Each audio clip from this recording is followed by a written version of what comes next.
आंतरराष्ट्रीय महिला दिनाचे औचित्य साधून भारतीय कृषी विमा कंपनी उमेद, महाराष्ट्र राज्य ग्रामीण जीवनोन्नती अभियान तसेच सेंद्रिय शेती प्रभाग प्रमाणीकरण प्रकल्प बुलढाणातर्फे 8 मार्च रोजी खामगाव तालुक्यातील ग्राम काडेगाव येथील शेतकरी महिलांचा सन्मान करण्यात आला।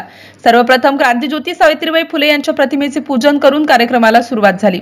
त्यानंतर स्त्री शक्ती, स्त्री शिक्षण, स्त्री जीवन या विषयावर उपस्थित मान्यवर महिलांनी मार्गदर्शन केलं। ज्येष्ठ महिलांनी राजमाता जिजाऊ माँसाहेब व क्रांतिसूर्य सावित्रीबाई फुले यांच्या जीवनावर प्रकाश टाकला।